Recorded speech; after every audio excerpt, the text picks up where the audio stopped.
আচ্ছা, তো তোমরা কিন্তু আগের পার্টে দেখেছিলে যে আমার গায়ে হলুদ কিন্তু অলরেডি কমপ্লিট হয়ে গেছে আর আমি চলে এসেছি এবার স্নান করব বলে। আর এখানে আমার মেকআপ আর্টিস্টও চলে এসেছে, উনি কিন্তু একটুও দেরি করেননি, যেই টাইম দিয়েছিলেন পুরো কিন্তু সেই টাইমেই এসেছিলেন। আর আমি কিন্তু অনেক তাড়াতাড়ি করে রেডি হয়েছি কারণ আমার ছিল গোধূলি লগ্নে বিয়ে আর এই হচ্ছে সেই ঐতিহাসিক মুহূর্ত, মানে আমার সিঁদুরদানের মুহূর্ত।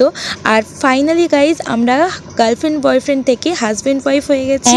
8 বছরের অপেক্ষা কিন্তু এইখানেই অবসান ঘটে। ফাইনালি আমাদেরও ভালোবাসা পূর্ণতা পেল।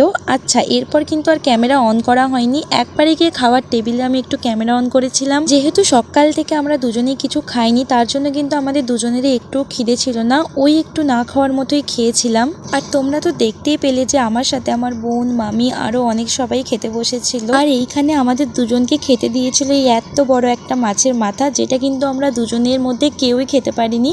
আমার বরকে বলেছিলাম যে একটু ভিডিও করছি তো তুমি একটু হলেও ট্রাই করো, বাকি ও একটু ট্রাই করলো, বললো ভালোই ছিল, কিন্তু আমি তো একটুও খেতে পারিনি যেহেতু সকাল থেকে একদমই খালি পেটে ছিলাম। তো চলো ফ্রেন্ডস, আজকের ভিডিওটা এইটুকুই, দেখা হচ্ছে তোমাদের সাথে নেক্সট মিনি ব্লগে। আর নেক্সট ব্লগ কিন্তু আমার শ্বশুর বাড়ির আসতে চলেছে, তার জন্য চ্যানেলটাকে সাবস্ক্রাইব করে দাও। Thanks for watching.